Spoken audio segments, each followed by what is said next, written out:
Okay, so let's talk about something kind of interesting. Mm, Female orgasm. a very interesting topic indeed. Yeah, and we have this ebook Yeah. called Make Her Orgasm Again and Again. Catchy title. So, I mean, this is a topic that most people don't really understand. Yeah, it's more whispered about than understood. Right. Like, That's we all know it's important, mm-hmm. but maybe don't really know the details. Not really. So that's our mission today. Sounds good. Let's unpack this ebook, Good. separate Yeah. fact from fiction. Myth-busting time. Exactly, myth busting. Yeah. So one of the first things I saw that was really surprising Okay. was this claim that 90% of women 9. are physically capable of orgasm. That's a big number. Right. That's huge. And it really challenges that idea that it's rare or difficult. Exactly. Like you hear all these things about how Yeah. women have trouble reaching orgasm. Right. And here it's saying... Like the vast majority are actually capable. And that's because they make a distinction between pre-orgasmic and anorgasmic. Okay. So a lot of women may just be on their journey. I see. So they just haven't gotten there yet. Exactly. They haven't quite crossed that finish line. So it's a journey, not a destination. I like that. And they even say that some women may have had orgasms without realizing it. That's interesting. Like these subtle sensations that could be easily missed. Yeah, especially if you're not really tuned in. So we're talking about a lot of women who could be part of the orgasm majority. Absolutely. And they just don't know it yet. They're on their way. Wow, that's pretty cool. Yeah, it is. Okay, what else did we find in this ebook? Well, this was a big one for me. Okay. Only 25% of women regularly climax from intercourse alone. Really? Yeah. That's a lot lower than I would have thought. Right. Because we tend to think of intercourse as the main event. Yeah. But the book explains that for most women, Yeah. intercourse alone doesn't provide enough stimulation to the clitoris. So it's about direct clitoral stimulation. It is. Okay, so let's get into this whole orgasm reflex thing that we keep talking about. So, imagine What's actually happening in the body? a chain reaction, starting with nerve stimulation in the genital area. Okay. And the clitoris is obviously key here, Yeah. with its 8,000 nerve endings. 8,000. Yeah, Wow, no wonder it's so sensitive. it's incredibly sensitive. But how does that translate into an orgasm? Well, those signals travel up the spine Okay. to 4 key areas in the brain. 4 areas? Yep. The amygdala, Okay. the ventral tegmental area, Mm. the pituitary gland, Okay. and the nucleus accumbens. Wow, you really know your brain regions. Well, I had to do some research for this deep dive. So what are those areas doing during an orgasm? They're basically triggering a cascade of chemicals, Oh, like dopamine. the feel-good chemicals. Exactly. Yeah. Serotonin and oxytocin. Mm. Those are the chemicals that create that rush of pleasure. Gotcha. And lead to muscle release. So it's not just a physical response. It's a full-blown brain party. Right. The brain is really involved. Totally. The book actually compared it to the fight or flight response Yeah. being rerouted towards pleasure. I love that analogy. That's a good one, right? It really captures the intensity of Yeah. the whole thing. So there's always this debate about, like, the different types of female orgasm. Mhm. Like, what does the book say about that? Well, they actually call it a false dichotomy. Oh, really? Yeah, so the vaginal versus clitoral debate, Right. they're saying it's all essentially the same physiological process. Not two separate types, but more like Yeah. where the most intense sensation is felt. So, like, whether the stimulation is on the clitoris, Yes. the vagina, or a combo, A combination of both. the underlying mechanism is the same. Exactly. That's it. And they also debunk this whole G-spot myth. Oh, okay. Like, it's not this magical button. But like everyone's trying to find. Yeah. Exactly. They're saying it's more of a zone of sensitivity Yeah, than a specific spot. that makes a lot more sense. It does, doesn't it? Yeah. Because it takes the pressure off Yeah, of finding this one mythical spot, totally. and it just encourages you to focus on what feels good. Right. It's about pleasure, not about finding this Yeah, not a treasure hunt. specific point. Exactly. So we've talked about the physical stuff, Mm-hmm. but what about the mental side? Well, the book talks about the mind-body connection Oh, okay. and how fantasy plays a crucial role. So it's not just about physical touch. It's not just about that. It's about what's going on in your head. It's about engaging the brain. Right. So the brain needs to be on board. Exactly. Interesting. And that highlights the importance of communication. Yeah. Understanding what your partner desires. Because you might be physically stimulated, Yes, but if your mind isn't there, exactly. it's not going to work. The brain needs to be engaged. So it's all connected. It is. And something that's kind of counterintuitive is the whole stress thing. Oh, stress. Like you would think in a moment of intimacy, stress would be the last thing on your mind. You'd think so, right? But the book talks about this cortisol conundrum. Ah, cortisol, the stress hormone. And how it can actually block those pleasure chemicals. Really? Yeah. So even if you're physically aroused, if your brain is flooded with cortisol, it can sabotage the whole experience. Wow, that's crazy. It is. So how do you deal with that? Well, they suggest relaxation techniques, Okay. open communication, Yeah. and focusing on enjoying the journey. The journey, not the destination. Exactly. Okay, that's good advice for life in general. It is, isn't it? But let's get back to the bedroom. Okay. Because the book suggests some techniques that are really unexpected. Oh, yeah, some interesting ones. Like, for example, Let's hear it. going against the grain during oral sex. Going against the grain. Yeah, what does that even mean? I'm curious, too. Like, what are they talking about? So they suggest Okay. licking across the vulva, perpendicular to the natural soles, Oh, okay. rather than up and down. Interesting. So it's kind of a different approach. Yeah, I've never heard that before. Me neither. And why would that be more effective? Well, they say it creates more stimulation and friction against the sides of the clitoral hood, I see. which can lead to a more intense experience. Okay, so it's about the angle.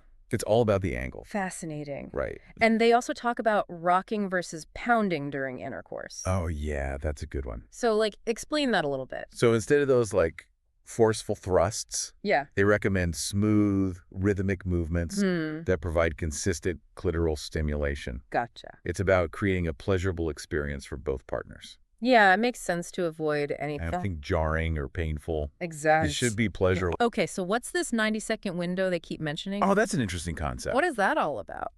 So apparently this refers to the period right before a woman reaches orgasm. Oh, okay. And during this time, consistent stimulation is crucial. If you change things up too much during this window, Yeah. it can actually disrupt the process. So you're saying, like, it's like building up to a crescendo and then It's- someone changes the song. It's like a record scratch. Yeah. It just totally throws things off. So you got to maintain that buildup. Keep that momentum going. Okay, that's interesting. It is, isn't it? Wow, there's so much more to this than I realized. There's a lot to unpack. Yeah. And we haven't even touched on the historical stuff yet. Oh, yeah. What about that? So the book has this interesting tidbit Okay. about orgasms being prescribed to treat hysteria in women. Wait, what?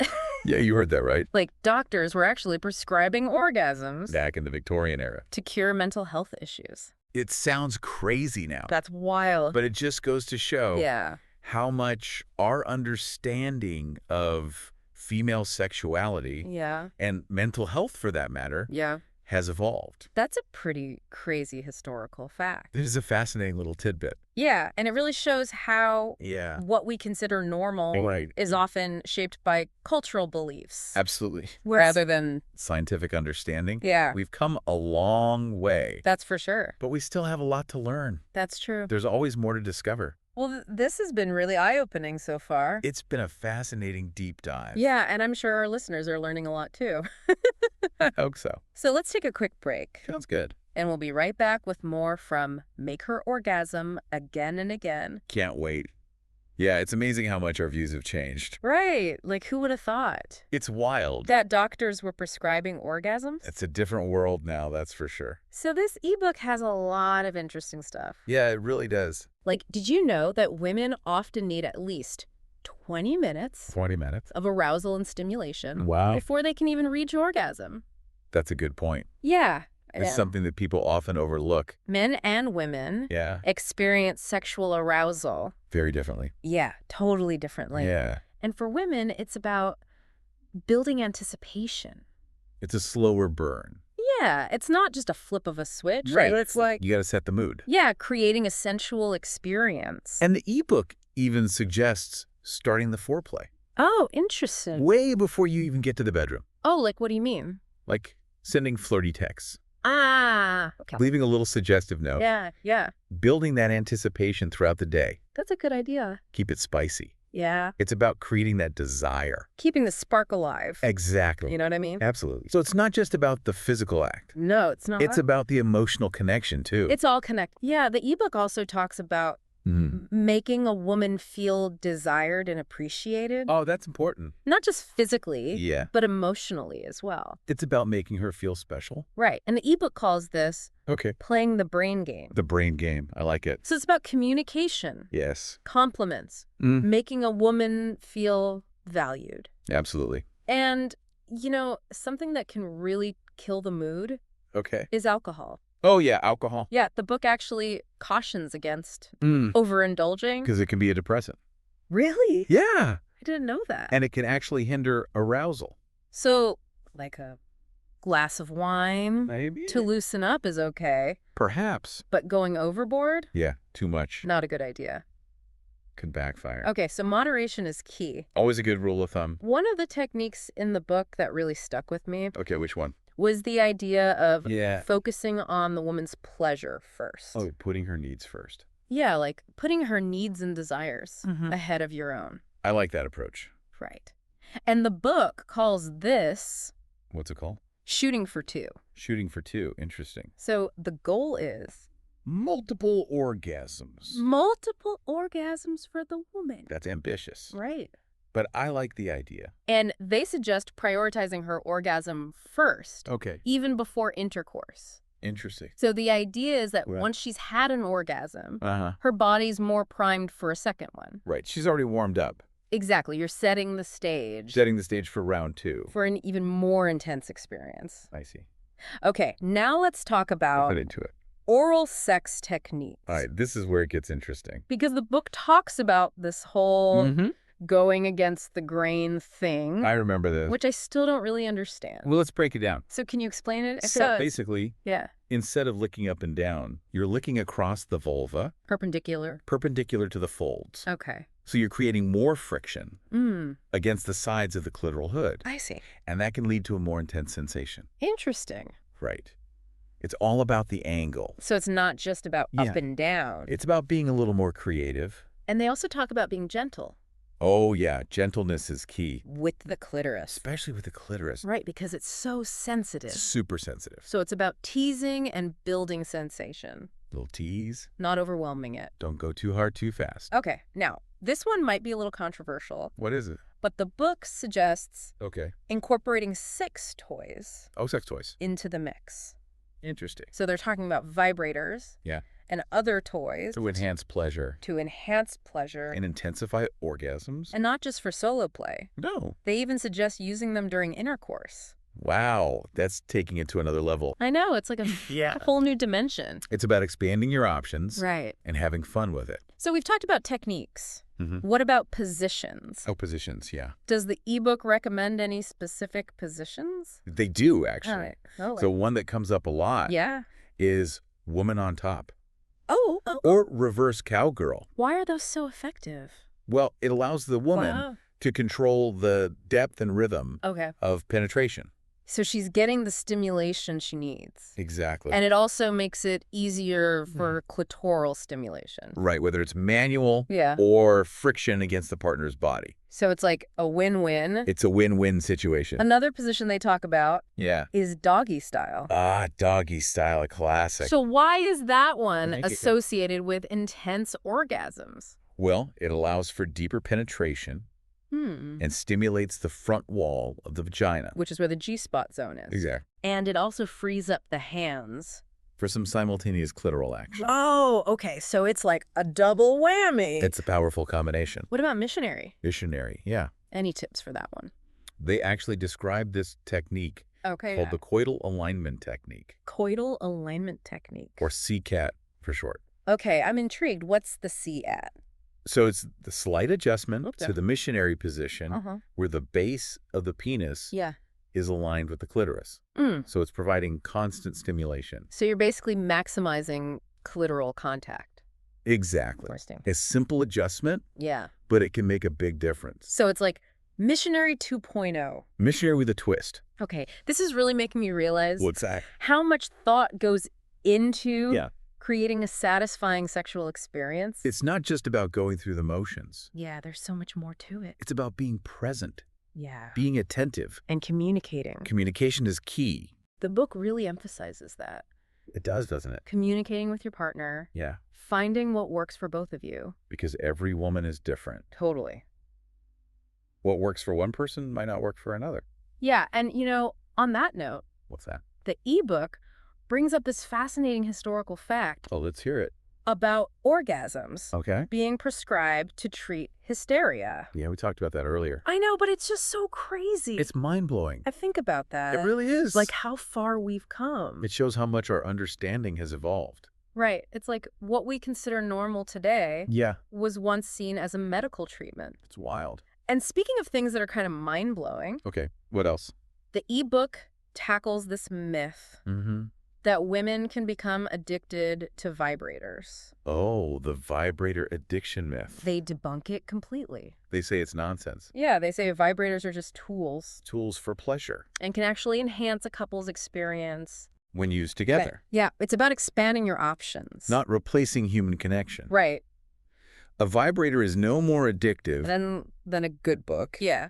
or a delicious meal. Exact. It's all about pleasure. And another myth they debunk Okay. is the idea that orgasm is a marker of sexual experience or maturity. yeah, Like if you're not having orgasms, yeah, you're somehow that's inexperienced. not good at sex. Right, which is totally false. The book says it's a personal experience. It varies from person to person. Yeah, and it can even vary from one encounter to the next. Exactly. So it's not a competition. It's not a race. It's a journey. A journey of self-discovery.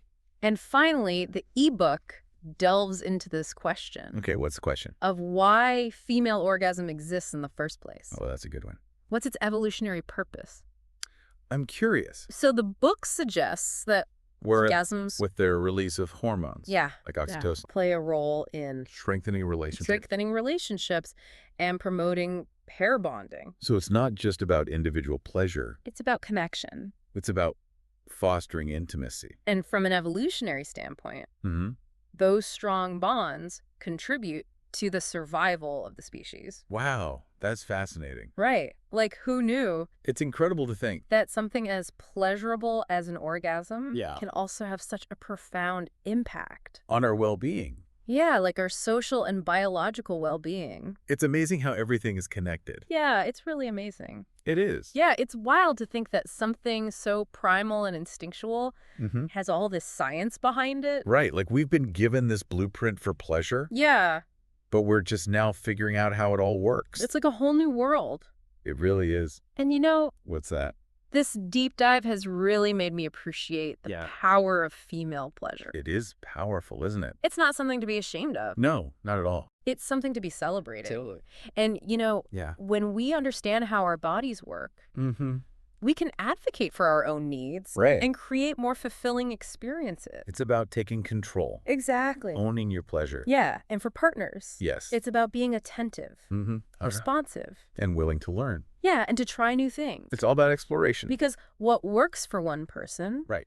might not work for another. It's a journey. And the key is communication. Absolutely. Communication is key. This has been a real eye-opener for me. Me too. And I'm sure our listeners feel the same way. Right. So to wrap things up, Yeah. I think it's safe to say that female orgasm is a complex experience. It's multifaceted. Yeah. It's not just about the physical, It's about the mind and body connection. the mental and emotional aspect, Yeah, and the power of communication. and the bond between partners. Yeah, it's about intimacy. Absolutely. So there you have it. Our deep dive. Into the fascinating world of female orgasm. It's been a pleasure. Thanks for joining us. As always. And until next time, Yes. keep exploring. Mm-hmm. Keep learning. Keep the conversation going. And most importantly, Yeah. keep having fun. That's the best part.